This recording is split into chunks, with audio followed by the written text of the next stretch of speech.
Il y a tellement d'écritures différentes et tellement d'aspirations différentes dans le domaine de l'illustration qu'on a un champ, plein de champs possibles pour créer des connexions avec les gens, en fait.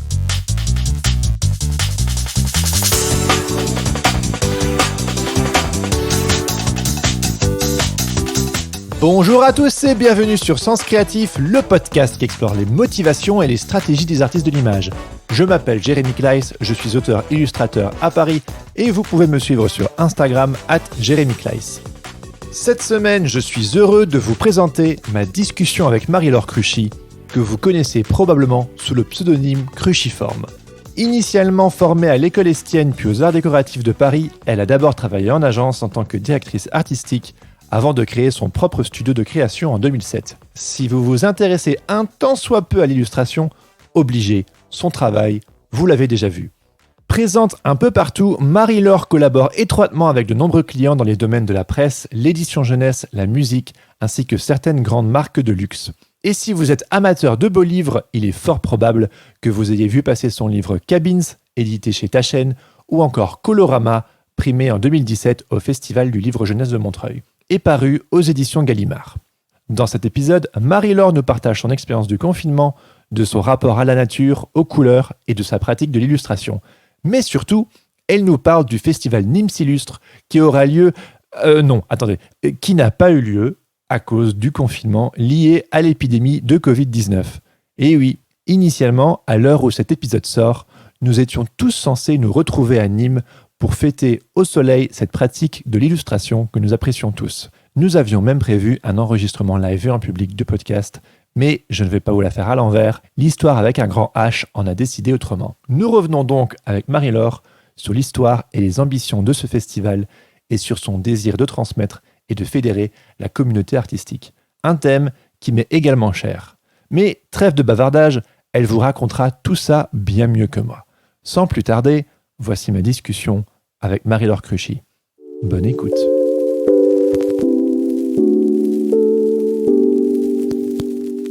Rock'n'roll. Rock'n'roll. Super Marie-Laure, bienvenue sur Sens Créatif. Merci. Je suis trop content de discuter avec toi aujourd'hui. Ouais, je suis ravie d'être là aussi. Bon, tu sais que la plupart de mes auditeurs te connaissent probablement, mais ils ne savent pas ce qui te motive à sortir du lit le matin. Ah ben moi, c'est le soleil. C'est la lumière, c'est la fenêtre. Je crois que j'ai le grand privilège d'avoir une petite fenêtre, ou en tout cas durant le confinement, si je peux parler de cette expérience-là, j'avais une fenêtre qui donnait directement sur une vallée et on se faisait un petit plaisir de ne surtout pas fermer les volets le soir pour pouvoir au réveil pouvoir contempler le soleil qui venait balayer comme ça progressivement les sommets de cette vallée. C'était dans le sud, ça ? C'était dans le sud, ouais, dans les Cévennes. Et c'est la chose la plus précieuse. C'est le meilleur moment de la journée, en fait. C'est le réveil. Ouais, c'est ce temps-là, vraiment, pouvoir regarder ça en ouvrant les yeux, là, lentement. C'est magnifique. Ouais, c'est un pur bonheur, vraiment. Donc, ce qui me motive à me lever, c'est ce petit rayon de soleil. Et puis après, la journée commence bien, quoi. Avec ça, je sais qu'à Paris, c'est beaucoup plus difficile quand les journées de ciel gris se suivent, se ressemblent. Je le sens. Moi, je fonctionne vraiment, je crois, je suis un peu comme une plante. Hein, je fonctionne vraiment à la lumière du soleil. Donc, ouais. Du coup, le sud vous a fait du bien. Puis tu viens de Nîmes aussi, donc oui. C'est vrai. Oui, c'est mes racines. Ça fait bientôt 20 ans, en fait, que je suis à Paris. Mais malgré tout, il y a un appel, il y a un besoin de retrouver ça. La lumière n'est pas la même ici, en fait. Même quand il fait beau, comme en ce moment, le bleu n'est pas le même. Bon, et je m'y connais quand même en couleurs. Ben ouais. Les couleurs, c'est un peu ton... Ouais, ça a été un moteur, ouais, aussi, pour comprendre le monde, pour se l'approprier, pour cette question de nuance.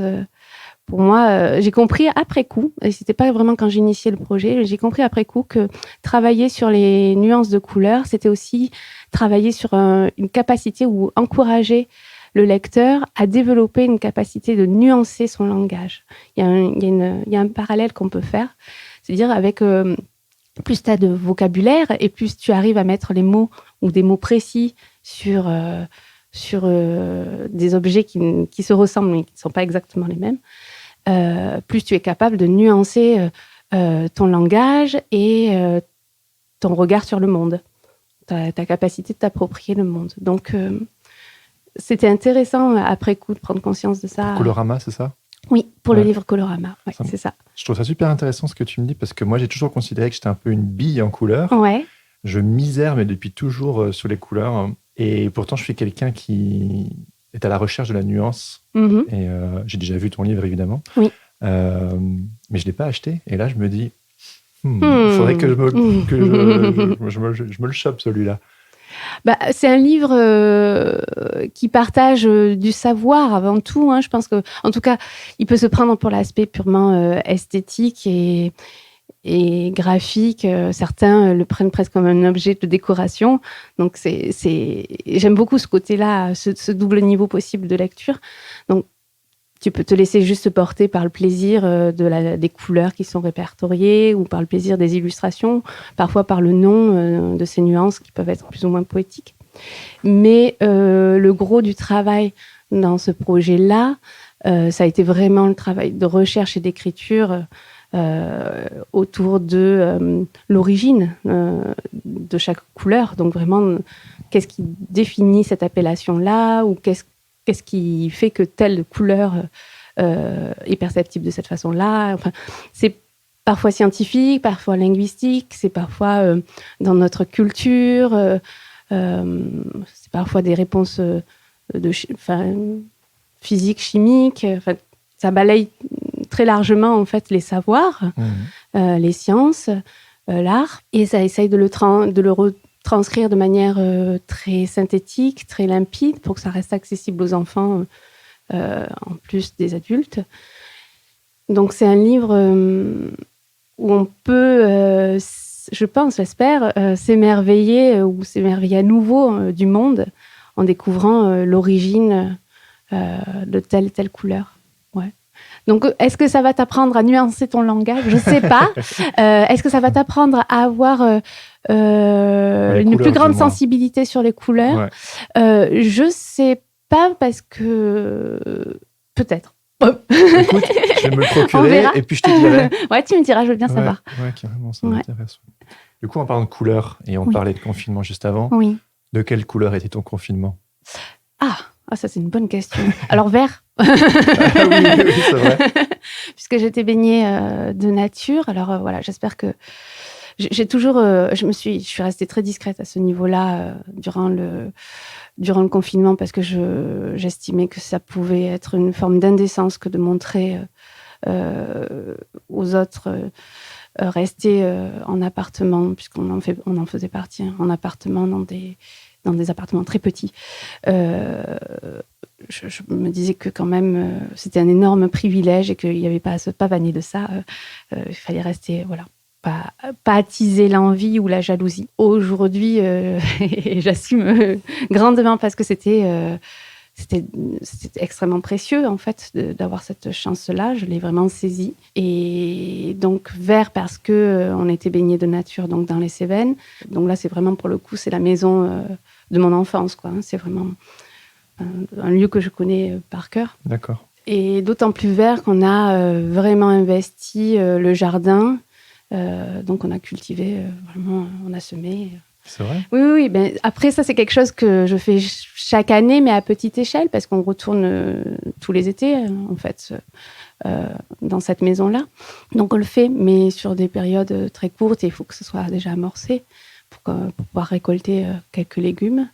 Là, c'était vraiment, on a tout repris au début. Voilà, on est arrivé, le terrain était en friche, et il a fallu labourer, semer, en tout genre.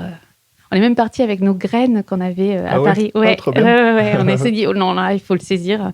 On va semer un max. Et c'était un pur plaisir d'avoir ce temps-là pour observer, attendre et regarder la croissance des plantes. Donc, je crois que c'était un énorme privilège d'avoir ce temps-là, justement. Donc, vert. Vert. Et quelle nuance tu rajouterais à ce vert? Ouais, alors la nuance. On est en plein dans le thème Ouais, colorimétrique. c'est bien. Je ne saurais pas dire. Je sais pas. Parce que il y avait beaucoup de nuances. Mais je pense notamment, tu sais, aux quelques emails qu'on s'est partagés. Ouais. Tu me parlais du confinement et comme pour beaucoup de gens, contexte dans la nature ou pas, c'était une période spéciale pour tout le monde. Oui. Du coup, je me demande comment toi, tu l'as vécu cette période-là. Je l'ai vécu avec beaucoup d'angoisse, je crois, qui sont bien remontées très violemment. Beaucoup d'inquiétudes, beaucoup d'incertitudes. Je me raccrochais, je pense, vraiment au petit bonheur en tout genre, très simple, de regarder, d'écouter les oiseaux, de regarder les abeilles, les bourdons, une taupe, un mulot. Je peux t'en citer plein. Le petit rituel de la taupe là, qui fait son chemin au milieu de nos salades, c'était insupportable. mais c'était magique, en fait, de se reconnecter à la nature, vraiment. Donc, je me raccrochais à ça, parce qu'en contrepartie, sinon le cerveau, il n'arrêtait pas. Je ne pouvais pas m'empêcher d'être sur Internet pour essayer de comprendre quelle tournure prenait le monde, d'essayer d'y voir clair. Et c'était extrêmement pressant. Enfin, je pense que comme tout le monde, à un moment donné, il a fallu arrêter. Il a fallu vraiment lâcher prise pour pouvoir vivre un peu plus sereinement, en fait, et accepter ce qui s'imposait à nous. Et ça m'a pris beaucoup de temps.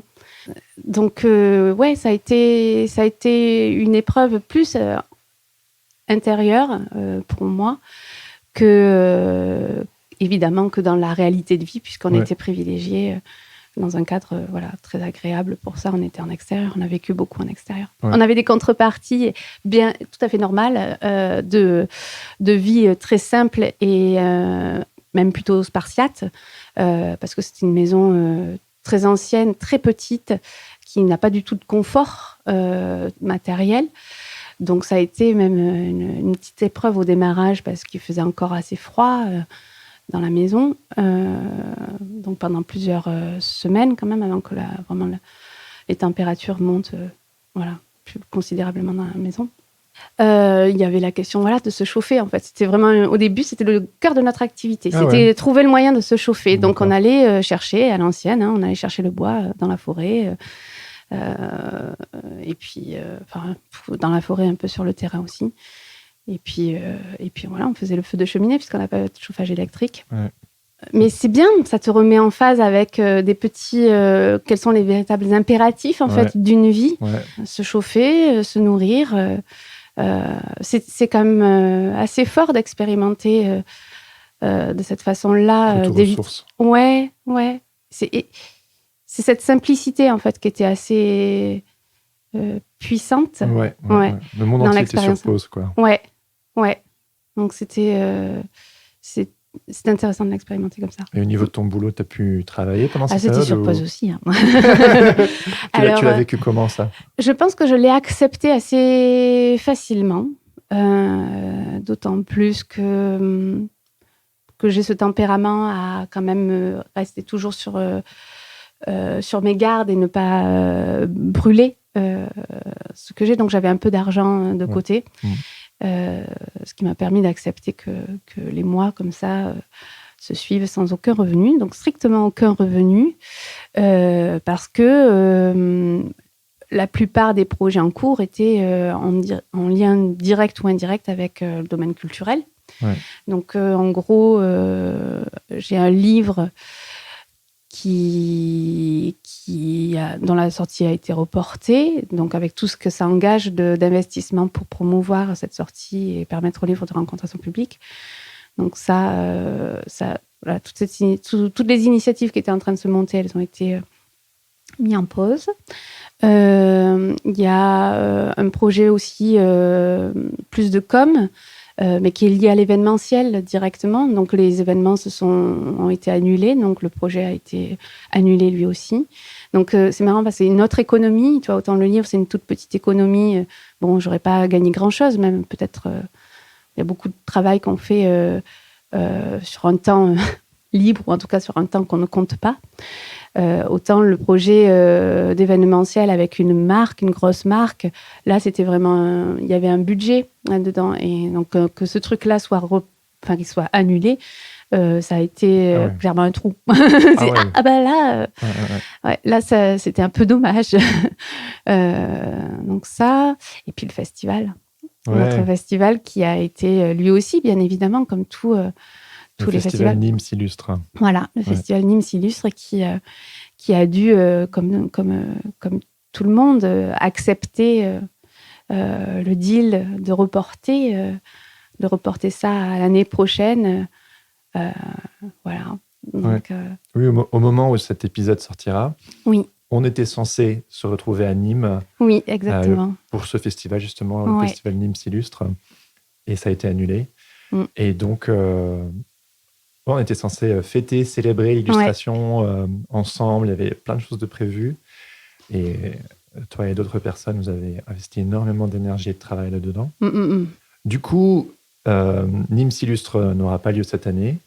Mais est-ce que tu pourrais me parler donc de ce festival qui était censé avoir lieu?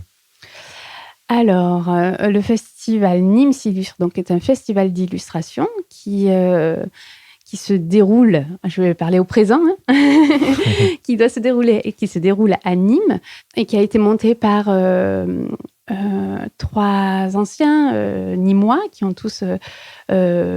tous montés à Paris pour leur carrière et pour leur métier. Voilà, c'est un peu pas un incontournable, mais en tout cas, c'est un passage qui est souvent... voilà, c'est fréquent. Et on est tous à peu près de la même génération. On ne se connaissait pas. Alors, je précise quand même que moi, je suis arrivée un peu en décalé. Le projet existait déjà. Il y avait même une toute première, on va dire une édition 0 qui avait eu lieu. Donc, c'était l'année dernière. Et lorsque j'ai entendu parler de ce projet-là, moi qui étais justement dans une dynamique d'un retour, comme je disais au tout départ, un besoin de retour aux origines, et donc une migration vers le sud, savoir qu'il y avait une initiative de ce type-là qui était en train de se monter à Nîmes, qui allait pouvoir à la fois promouvoir et voire peut-être fédérer en fait des personnalités de la région autour de l'illustration. Je me suis dit, oulala, c'est parfait. Il y a peut-être une dynamique qui va se monter et qui va être favorable dans notre métier. Donc, j'ai contacté cette équipe-là et on s'est rencontrés et j'étais de suite englobée dans le projet. Et c'est assez... alors, c'est fou, c'est une aventure assez incroyable de monter un festival. C'est une petite... c'est vraiment monter, ça a beau être un travail bénévole, encore une fois, de plus, où tu comptes pas ton temps et tu donnes généreusement. C'est quand même un projet de conviction où tu essayes de mettre en place... on est porté par des utopies, quelque part, quand on monte un festival. On essaye on a envie d'œuvrer, comme toi tu le dis très bien, pour la communauté en fait des illustrateurs. En tout cas, moi je sais que ça fait partie des moteurs, même si ça s'impose là comme ça. Et puis de parler, de reprendre un peu de distance en fait par rapport à ma pratique et de me recentrer un peu plus, ou en tout cas de m'ouvrir un peu plus aux autres, en collaborant, en allant à la rencontre des autres illustrateurs. Je trouvais ça, ça tombe bien. Je pense que j'avais besoin de ça maintenant.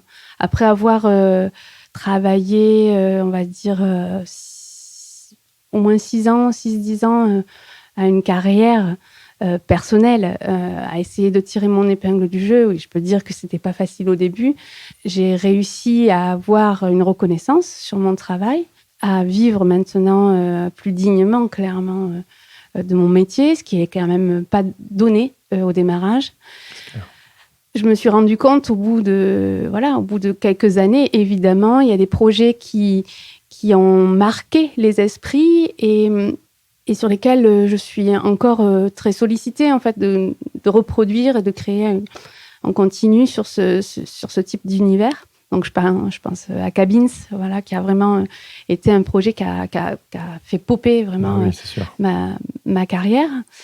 Et je sais que j'ai rapidement été un peu oppressée en fait par l'idée de devoir focaliser en fait mes recherches et mon travail sur cet univers-là. Je me suis épanouie énormément à le faire. J'étais très heureuse qu'il rencontre à ce point un enthousiasme de la part du public et vraiment voilà, que ça plaise à ce point. Simplement, je pense que je suis quand même à l'origine de nature à aimer l'expérimentation, l'exploration, la recherche, enfin aller sur plein de territoires. Et là, ça me cantonnait vraiment à ce territoire-là. Donc, j'ai eu beaucoup de propositions, et j'ai encore beaucoup de propositions dans ce type-là. Et je sens que j'ai besoin de m'en détacher. Donc, en gros, je pense que j'ai eu dernièrement la sensation de devenir plus productrice d'images que créatrice. Ok.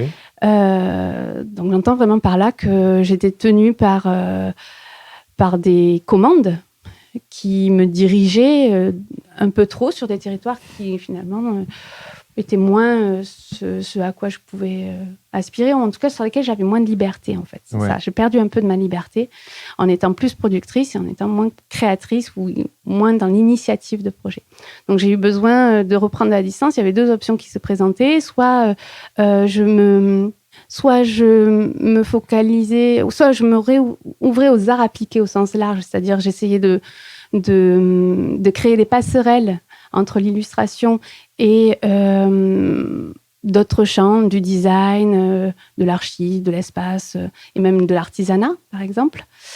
Ce qui est toujours quelque chose qui me motive énormément, même si je l'ai pas concrétisé. Ça, je suis extrêmement admirative de toute cette vague d'illustrateurs qui font de la céramique, qui font du bois, qui ont cette liberté-là, en fait, d'être sur tous les supports et sans se poser de questions. Enfin, ça, je l'ai perdu, ça. Ça, je l'ai vraiment perdu. Je sais que c'est la contrepartie d'avoir fait vraiment carrière dans l'illustration. Ben, je suis cantonnée à ce domaine-là. Et c'est difficile pour moi, mais peut-être c'est une difficulté qui m'est vraiment purement personnelle, hein, ça n'en tient qu'à moi, mais c'est difficile d'en sortir et de retrouver cette liberté sur les différents médiums. Donc j'avais soit cette possibilité-là, soit être plus dans quelque chose qui finalement avait déjà été un peu enclenché, être plus dans la transmission et dans le partage. Je pense qu'avec mes livres, et notamment donc Colorama qui a vraiment bien marché, j'ai découvert tout ce qui était de la réalité de vie d'un auteur, illustrateur, et de ce que ça engage en investissement pour pouvoir faire vivre le livre et lui permettre de rencontrer son public. Et ça, je ne l'avais pas du tout en tête. Pour moi, faire des livres, c'était vraiment le travail qu'on connaît très bien en tant qu'illustrateur, où on est focalisé sur notre recherche personnelle et voilà, sur les problématiques de création. Mais en réalité, il y a deux temps très forts, c'est la création et puis après la partie plus promotion. Et cette partie promotion, elle engage une rencontre avec le public, que ce soit sur des salons, on va dire, où on est en signature. Là, il faut se faire un peu violence parce qu'il faut jouer un jeu, hein, quelque part. Quand on est en signature, voilà, il faut accepter que notre petite bulle éclate et qu'on soit vraiment à la disposition des autres. Je sais que au début, c'était peut-être un petit peu une épreuve, et puis petit à petit, j'ai senti que c'était quand même extrêmement plaisant de rencontrer des gens enthousiastes par rapport au travail et d'avoir ce retour immédiat. Donc, soit sur des salons, de cette façon-là, soit sous la forme d'ateliers et de workshops, où vraiment là, une fois de plus, on est vraiment à la disposition des enfants, ou même parfois des adultes, mais on est vraiment dans le partage. Donc, on va transmettre le savoir, on va transmettre la pratique, on va transmettre une curiosité du monde, un éveil, en fait, on va solliciter un éveil. Et je pense que ça, quelque part, cette histoire de partage et de transmission, de manière assez inconsciente, c'est quelque chose avec lequel je suis assez volontaire. Je ne dirais pas que je suis à l'aise, parce que je ne m'estime pas vraiment complètement dans mon élément quand je fais ça, mais j'y vais volontiers.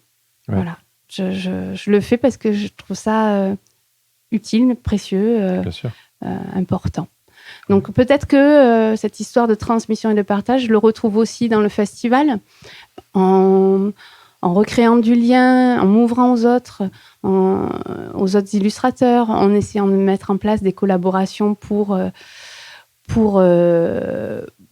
monter un projet d'exposition, réfléchir ensemble à des thématiques. C'est en travailler ensemble. On partage des convictions, on partage le métier, nos appréhensions. Ça me vraiment, moi, dans ma place au sein du festival, je suis vraiment la caution artistique. Je n'ai pas précisé au début. Mais du coup, j'ai un lien, je pense que j'ai un lien plus fort encore avec les artistes qu'on sollicite que les autres personnes. Mais je précise là, puisque c'est quelque chose que j'ai oublié. Donc, aujourd'hui, on va dire, 4 filles. Ça n'a pas été calculé, mais c'est un fait. Voilà, on est 4 nanas, toutes originaires de Nîmes. Donc, Victoria, Victoria Vendo, qui a son agence agence d'illustrateurs. Il y a Margot qui a une relation, une belle carrière dans l'institutionnel et l'événementiel. Il y a Sarah, dernièrement, qui est plus dans l'expérience vraiment de festival et dans la communication, je dirais. Je ne veux pas dire trop de bêtises, mais voilà, qui a vraiment plus une bonne sensibilité, une bonne connaissance de la manière dont on peut mettre en place vraiment la communication du festival.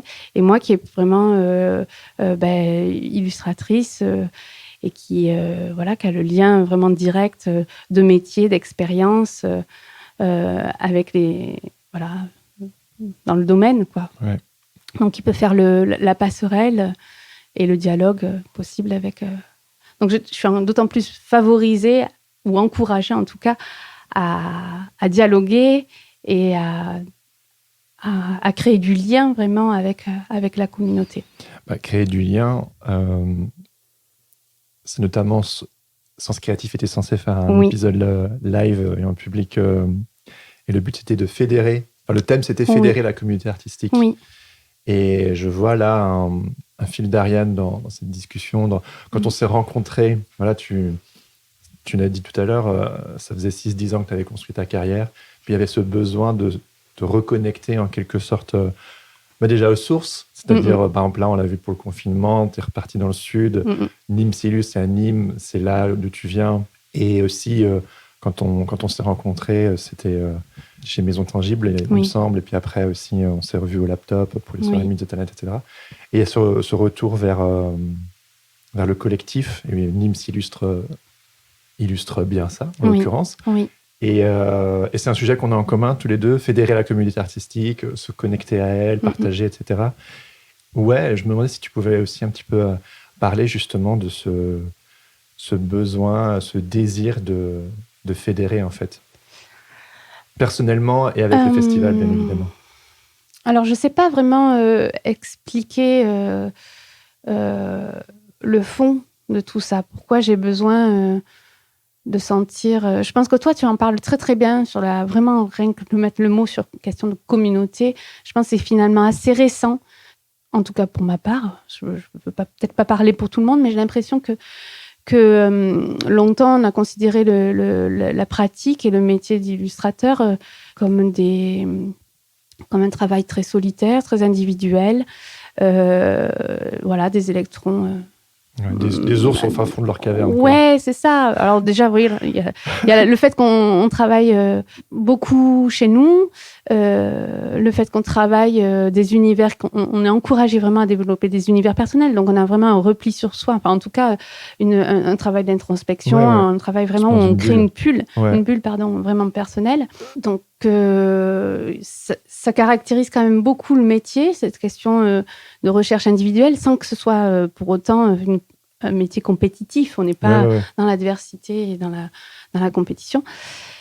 Mais malgré tout, j'ai l'impression qu'aujourd'hui, il y a une prise de conscience qu'on peut avoir une énergie commune, mutualiser nos énergies et devenir plus fort de fait. Donc, cette histoire de communauté, toi, tu fais vraiment partie, je pense, avec ton podcast, d'une génération, ou en tout cas d'une série de figures, en fait, qui ont cette bienveillance-là et qui encouragent vraiment cette prise de conscience et cette mise en pratique, en fait, d'énergie collective. Donc, voilà, je suis assez admirative et ravie et heureuse de me dire, tiens, ça a peut-être pris du temps, mais aujourd'hui, ça c'est une réalité qui est en train de prendre vraiment corps, et on va pouvoir être plus dans le partage et dans le dialogue entre les illustrateurs. Ouais. Donc, fédérer la communauté, je pense qu'on en a besoin. On a des métiers, on manque un peu de syndicats qui nous représentent vraiment dans la pluralité, en fait, de nos métiers. C'est souvent très ciblé, édition jeunesse ou bande dessinée, mais voilà, on partage beaucoup d'enjeux communs malgré nos spécificités à chacun, à nos corps de métier, à nos spécialisations. On a beaucoup de problématiques. Moi, ce que j'aime, par exemple, au laptop, c'est quand il y a les Meet the Talent, c'est justement après la présentation des 3 artistes, on se rencontre non seulement avec ces artistes-là, mais aussi avec ceux qui ont été dans le public. Et on partage librement nos problématiques de travail. Et ça fait du bien, en fait, de sentir qu'on n'est pas si seul. Moi, j'ai toujours le sentiment que lorsque je vis une épreuve, il n'y a que moi qui la vis, cette épreuve-là. C'est commun à tout le monde, ce sentiment, je crois. Ouais, et pourtant, voilà. Donc, c'est commun à tout le monde, et c'est lorsqu'on le partage, lorsqu'on a des opportunités de rentrer en contact les uns les autres dans des événements qui sont aussi simples qu'un festival. Il n'y a pas d'enjeu, au contraire, c'est convivial. Qu'on se rend compte que au fond, les épreuves sont pas si grandes, elles sont partagées, on s'en remet, chacun a peut-être des conseils ou des petits mots qui vont peut-être faire germer des idées, et c'est comme ça qu'on finalement on avance mieux ensemble lorsqu'on peut justement dialoguer. Un grand puzzle où chacun apporte sa petite partie pour qu'on voit la grande image au final. Ouais. Et puis je pense que c'est aussi un peu le but du festival, de mettre la lumière justement sur cette pratique qui a longtemps été vécue ou vue comme solitaire et même ignorée par beaucoup de gens. On connaît tous un peu cette fameuse histoire où tu te présentes, on te demande ce que tu fais, tu dis que tu es illustrateur ou illustratrice. Et illustre à quoi ? Ah, t'es graphiste ? Non, je suis illustrateur. Les gens et à côté, ils ont du mal à te situer. T'as quoi comme métier ? C'est pas un vrai métier aussi. Et donc, du coup, j'imagine que ça fait partie un peu de l'ADN absolument. Du festival, quoi. Oui, complètement. L'idée, c'est de mettre la lumière sur cette pratique et lui redonner ses lettres de noblesse. Je pense qu'il y a, tu le dis très bien, il y a cette problématique liée à l'illustration pendant des années qui a été le parent pauvre des métiers de l'image, quoi. Moi, je sais, je le dis, quand j'étais étudiante, c'était pas la section la plus noble. Ah non, mais vraiment pas. Par contre, alors c'était une époque où illustration et graphisme étaient vraiment scindés et il n'y avait pas justement d'échange possible parce que le graphisme avait des prétentions, des ambitions et des enjeux qui étaient donc tout à fait louables et nobles pour la société. Et l'illustration, ça avait comme simple destination souvent les gamins dont dans le fond, ça n'a pas de grand enjeu. Donc, ça, on fait des Mickey, quoi. Avoir sa tête, là. Voilà, c'était un peu terrible cette réalité-là, mais voilà, quand t'es dedans, bon ben tu composes avec ça. Ouais. Et puis tout ça a bien évolué en plus de 10 ans, là, en 15 ans, on va dire que ça a vraiment, il y a eu vraiment un virage. L'illustration a commencé à remplacer la photographie dans la presse, vraiment, a recommencer à remplacer. Et moi, j'étais dans cette vague-là. J'étais au bon endroit au bon moment. J'ai commencé par un magazine et puis après tout a glissé très naturellement. Et donc on se rend compte que finalement c'est un très bon outil de communication. Ça va parfois même plus loin que la photographie. Que il y a une multitude d'écritures possibles et que c'est un métier, que c'est un métier à part entière, quoi, vraiment. Ouais. Et qui est noble, digne. C'est vraiment un métier véritablement artistique, même si ça relève du champ des arts appliqués. Ouais. Et que surtout, les frontières sont poreuses, en fait. Très poreuses. Et ça, c'est ce qui me plaît, en fait, dans cette pratique-là, c'est qu'on peut glisser de plus en plus, et c'est accepté, alors qu'avant, si les frontières étaient quand même marquées. On peut glisser de l'illustration au graphisme, à l'art contemporain et à l'artisanat. Et au final, l'illustration, il est à mi-chemin entre tout ça. Et moi, je le vois comme ça. Et on peut théoriquement vraiment explorer, en fait, et faire vivre cette pratique sur tous ces champs-là. Donc, c'est hyper intéressant, quoi, vraiment. Ouais. Et puis, tu t'es riche. dit, il faut que ça sorte de l'ombre. Il faut qu'on en entende parler, quoi. Ouais, c'est tout simplement... C'est pas crier haut et fort, regardez, l'illustration, c'est formidable, mais un peu quand même.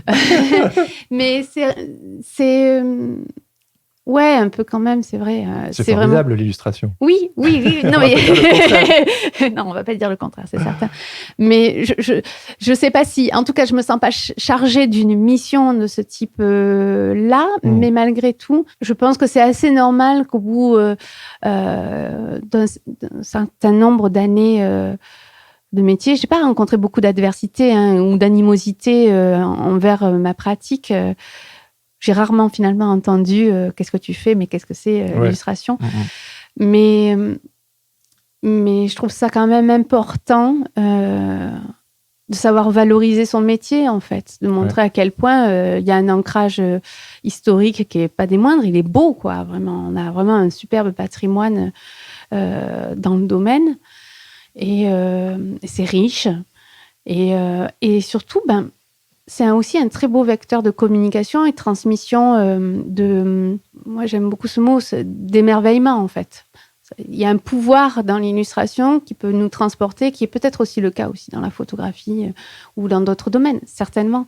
Moi, c'est ma pratique, c'est celui que je connais et que...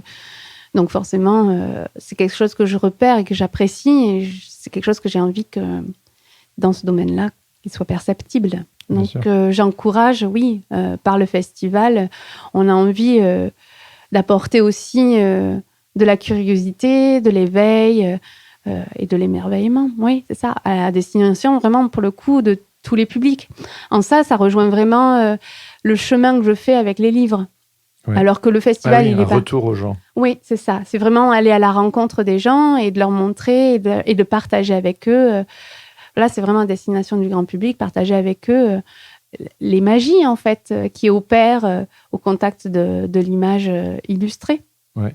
Il y a tellement d'écritures différentes et tellement d'aspirations différentes dans le domaine de l'illustration qu'on a un champ, on a plein de champs possibles pour créer des connexions avec les gens, en fait.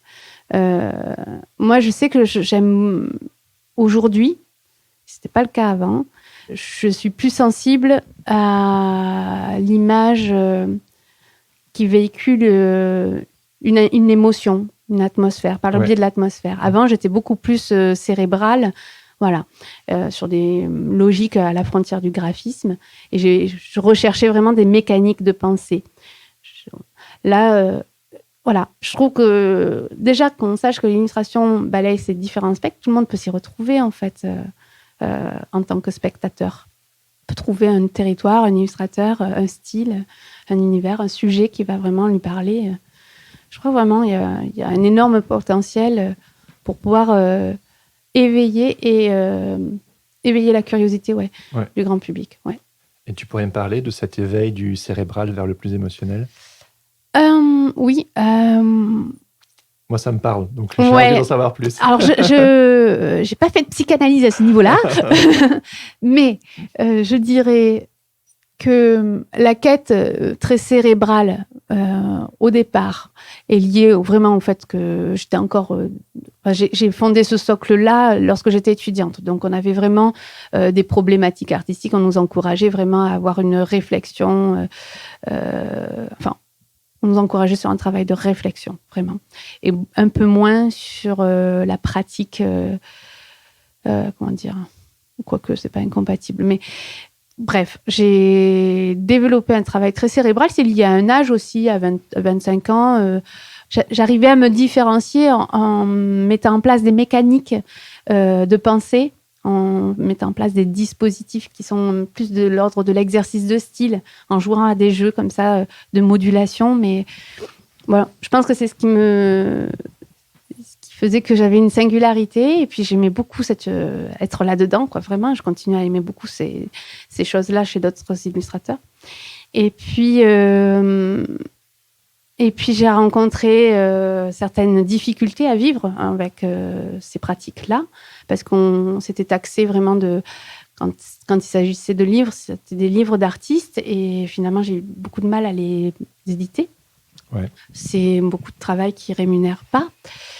Et donc ça m'a mené vraiment à me questionner sur pourquoi je crée et avec qui je partage ce travail-là. Et à ce moment-là, j'ai pris conscience que ça parlait vraiment à une frange très petite de la population, c'est-à-dire des gens qui partageaient les mêmes recherches que moi et qui...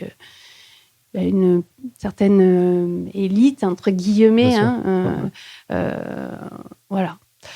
Et à ce moment-là, j'ai pris conscience que peut-être c'était pas ce à quoi j'aspirais, en tout cas, de parler à peu, mais au contraire. Et c'est là que j'ai commencé à faire, à repenser la manière dont je faisais mes livres. J'avais envie, j'ai pris conscience, et c'est simultané à la naissance de mon fils. Ah, ok, intéressant. C'est pas pour rien. Bah, mais oui, oui, la question de la transmission, elle est liée à la maternité ou la paternité, c'est certain.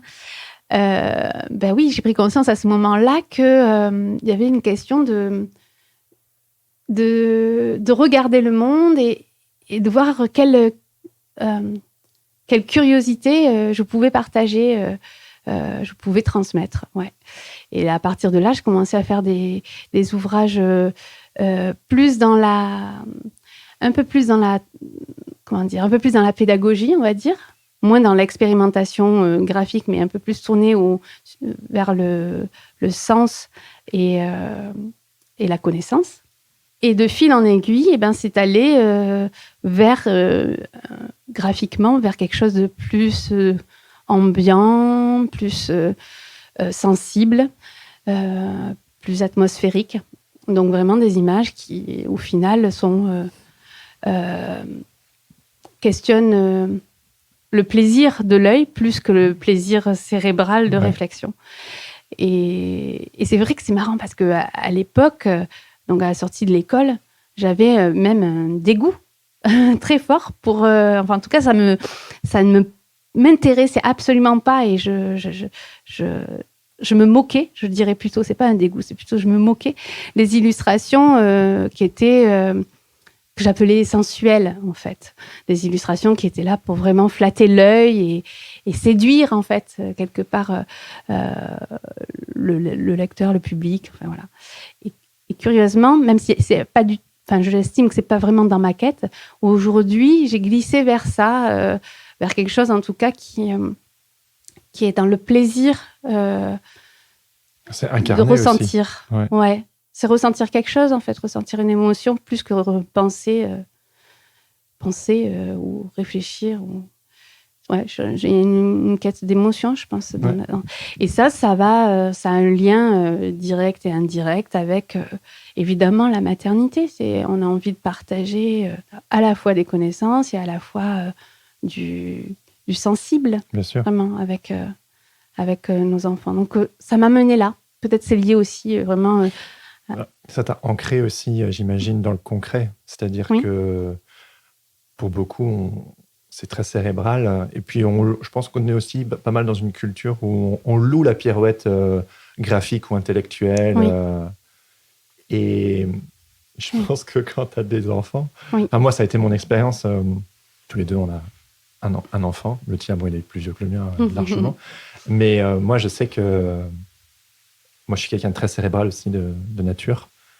Et je pense que je suis descendu du cerveau au cœur. Alors, ça paraît bateau et cucu, tout ce que tu veux. Non, mais c'est très juste. Mais ça m'a ramené à l'essentiel. Déjà, tu as moins de temps.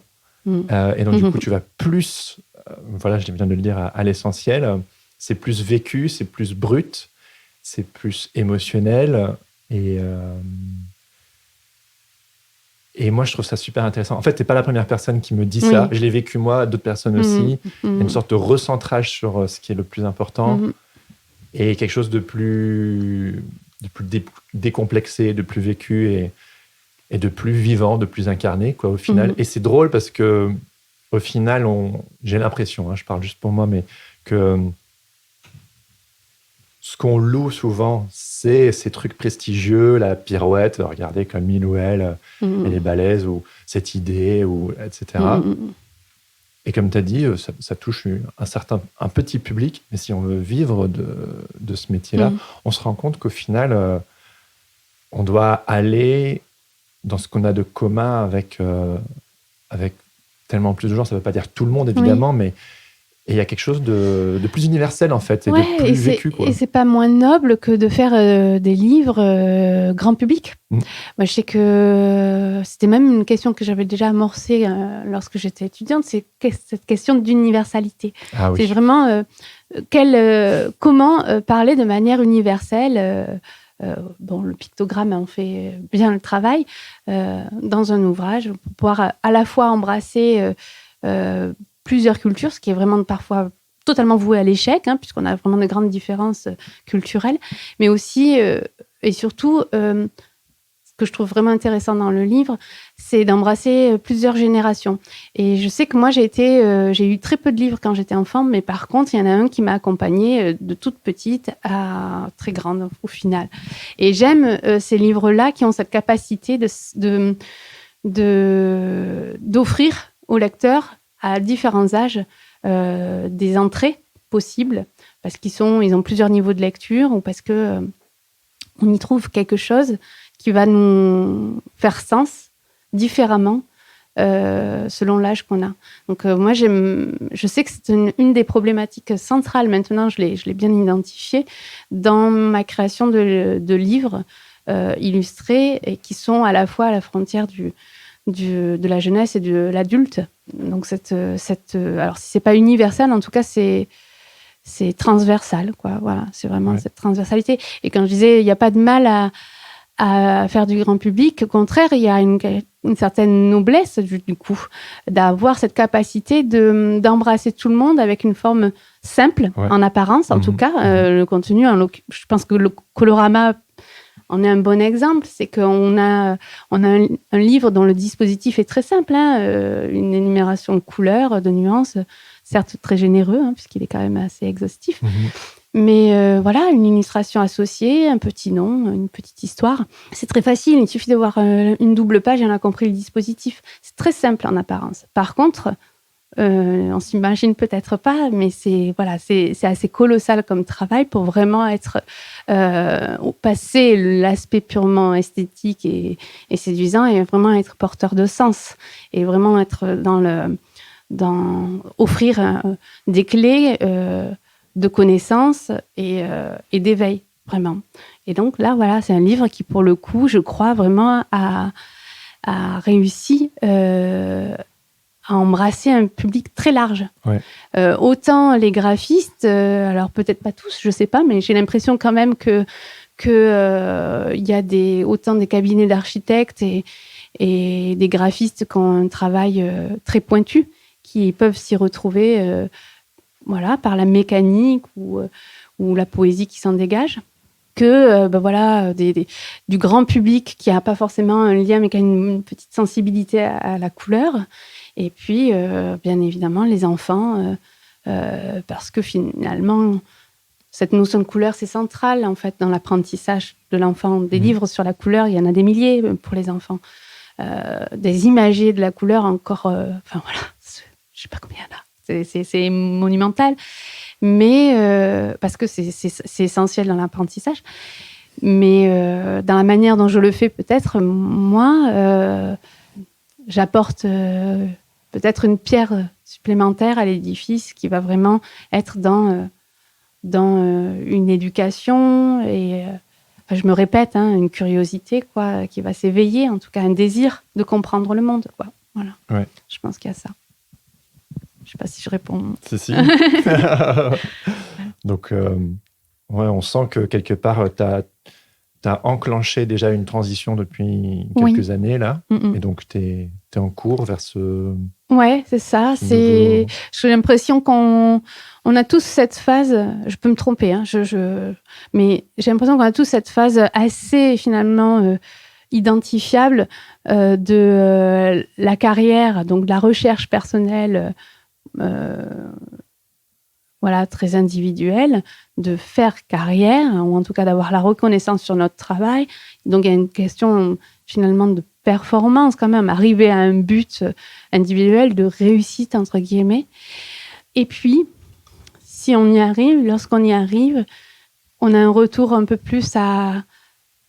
maintenant qu'on y arrive, on peut partager. On peut partager, on peut transmettre, on peut faire part de son savoir. Ouais. J'ai un peu l'impression que c'est un schéma très classique, très simple, très naturel. Oui, mais c'est beau aussi. Enfin, je veux dire, ça me paraît... Une fois qu'on atteint un certain niveau, il ne faut pas le garder pour soi, quoi. Oui, après, je comprends les artistes qui ont le sentiment d'avoir jamais... il y a une certaine insatisfaction qui peut perdurer malgré tout et un besoin toujours, inlassablement, de creuser, en fait, le territoire qu'ils ont réussi à identifier, leur territoire, et de ne pas déroger de ça, que ce soit leur moteur premier. Je conçois tout à fait qu'on ne soit pas porté par l'envie de transmettre quoi que ce soit. Parfois, c'est pas moins noble. On peut faire les deux. Parce que j'ai l'impression que c'est une quête infinie. On peut faire les deux.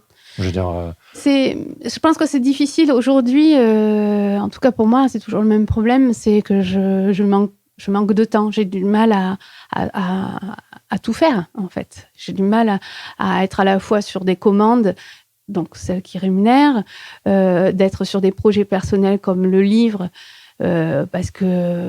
qui sont essentiels pour moi, parce que je suis maître d'orchestre, vraiment là-dessus. Pour le coup, tout m'appartient dans cette initiative, mais qui ne rémunère pas et qui est extrêmement chronophage.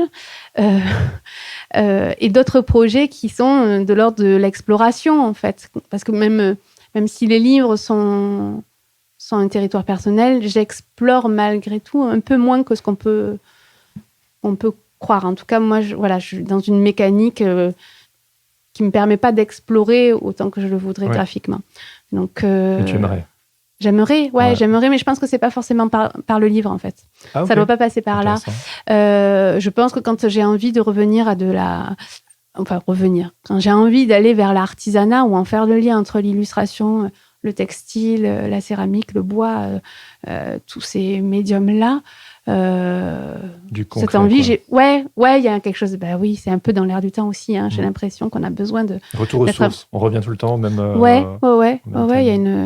y a un besoin qui est partagé, je pense, à ce niveau-là, qui est très clair, qui est vraiment émergent. Je ne sais pas si c'est quelque chose qui va durer, mais en tout cas, voilà, ces besoins-là, ils n'ont pas besoin de s'inscrire dans un projet qui doit voir le jour, qui doit être inscrit dans un marché.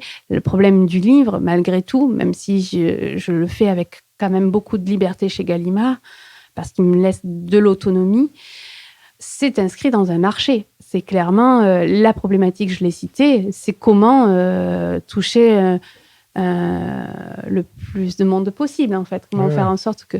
Alors, voilà, c'est une problématique que je partage volontiers avec l'éditeur grand public qui est Gallimard, parce que moi, je vois la part noble de cette problématique.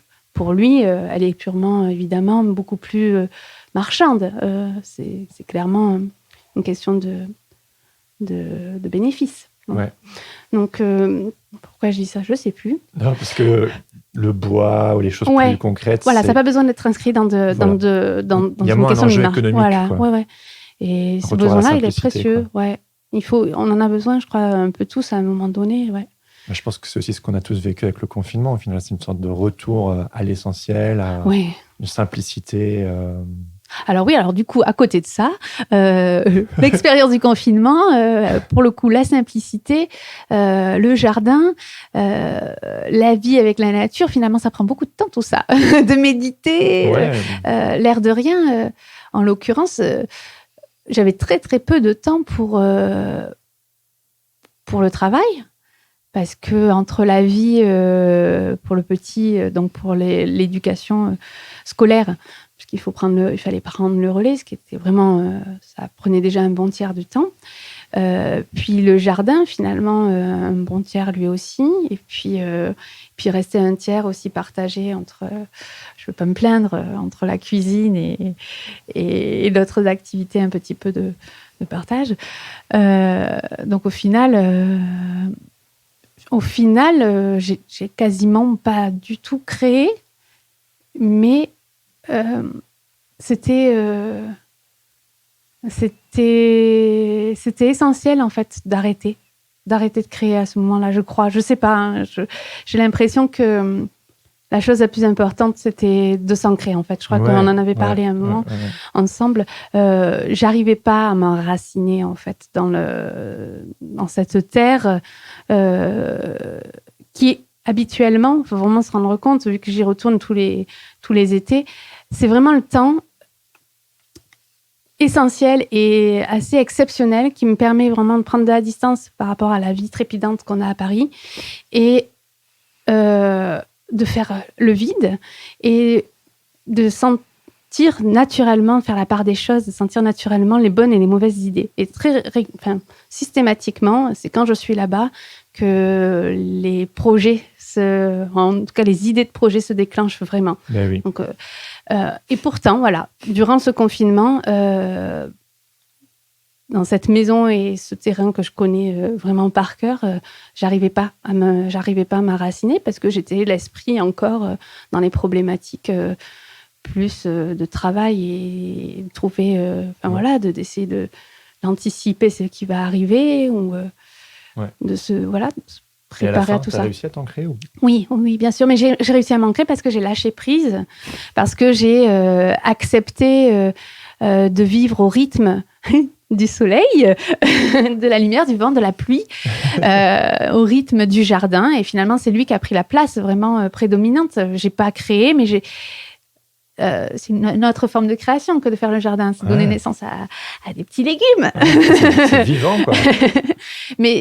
Et c'est extrêmement gratifiant, en fait, quand il arrive.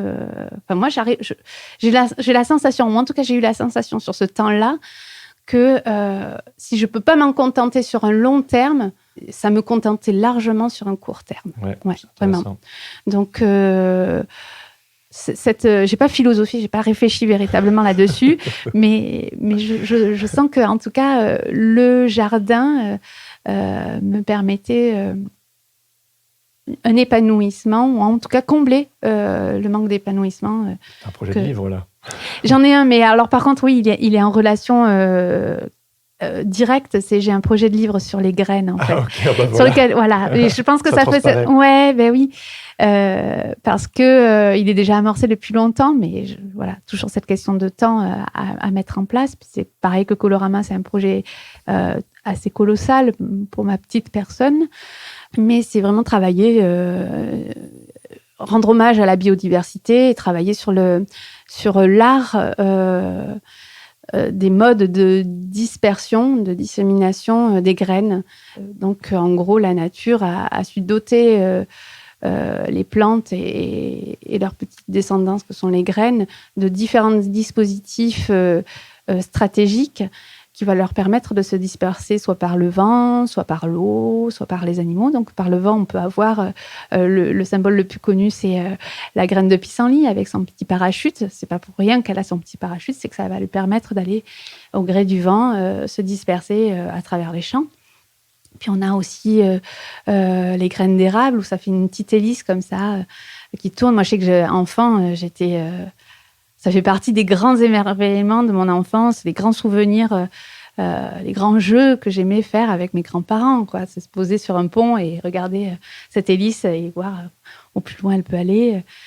Donc voilà, et puis apparaît au travers des animaux, ça peut être par des systèmes de crochets ou en étant ingéré, en éveillant l'appétit, donc par les fruits, enfin, dont finalement on fait partie aussi de ces animaux qui sont capables de disperser les graines en les consommant, voilà, et en les rejetant à travers le monde finalement, parce qu'on peut leur faire voyager très loin, nous les hommes. Bref, donc j'ai ce projet là qui est en train de se construire, et c'est vrai que j'étais au meilleur endroit pour pouvoir créer du lien entre mon quotidien et ce projet artistique, ce projet de livre. Donc, super, je suis très heureuse de pouvoir le monter. C'est complexe parce qu'il faut raconter une petite histoire à chaque fois pour chaque graine. Mais ce qui est intéressant, c'est qu'il me permet aussi de faire quelque part un lien avec les arts appliqués, c'est-à-dire que j'aborde chaque graine. Je ne sais pas si toi, tu as fait Non, tu n'as pas eu un bac art appliqué, toi. Non. Moi, le bac art appliqué a été extrêmement formateur. C'est vraiment, pendant 3 ans, tu étais formé aux arts appliqués, à embrasser les différents domaines. Et on a comme ça des exercices très, très structurés, dont l'étude de cas. Je ne sais pas du tout si c'est toujours des termes qui sont employés, mais en tout cas, l'étude de cas, c'est étudier vraiment un sujet et voir ou un objet et décrire s'il y a une bonne et en quoi il y a une bonne adéquation entre la forme et la fonction. Et là, en l'occurrence, je prends chaque graine comme un objet de design et je l'étudie, et j'étudie sa forme et sa fonction, et je montre à quel point la nature est extrêmement créatrice, et elle rivalise d'ingéniosité pour pouvoir offrir l'opportunité de la dispersion à ces graines-là, et à quel point elle est capable vraiment de perfectionner les dispositifs à la manière d'un designer, quoi. Ouais, c'est ouf.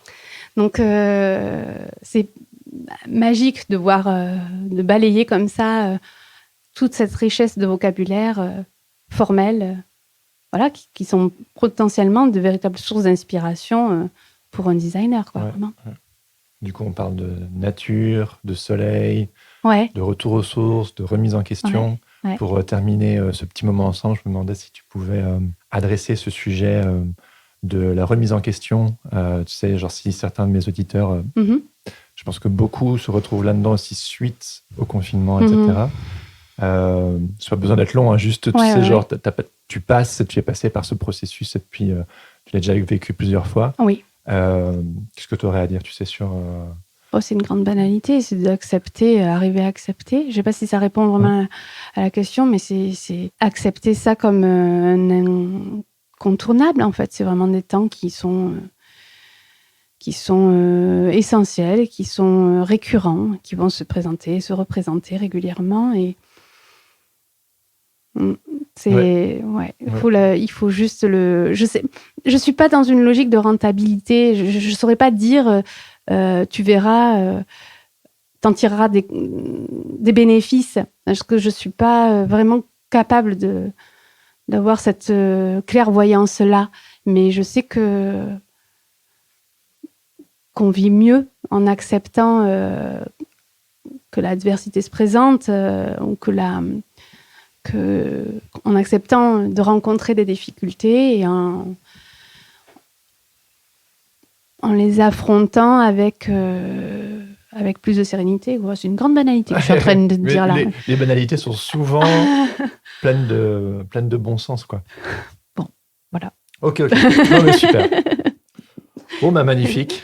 Merci Marie-Laure pour ce temps, c'était top. Et puis à bientôt. Cool, au plaisir. Salut.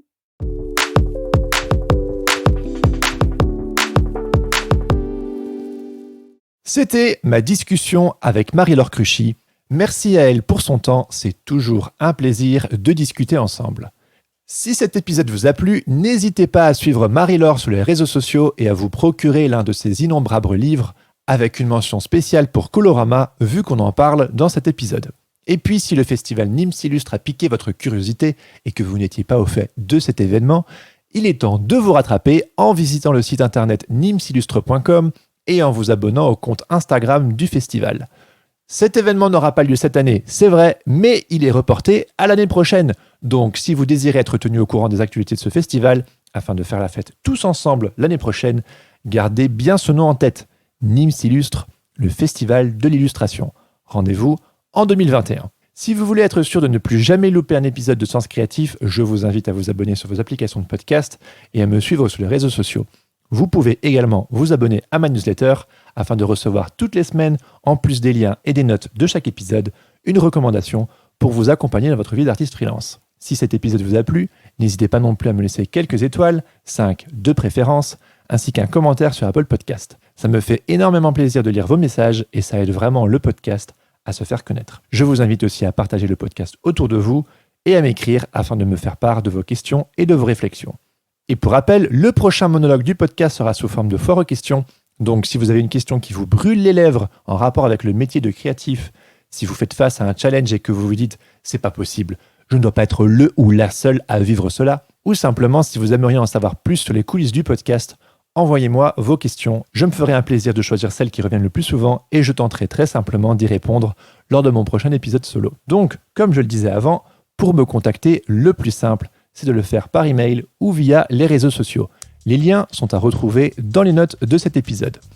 Je termine. Si d'épisode en épisode ce podcast vous encourage et vous inspire, je vous invite à devenir membre du club Sens Créatif en soutenant financièrement le podcast sur Patreon. Les contributions démarrent à 2 € par épisode.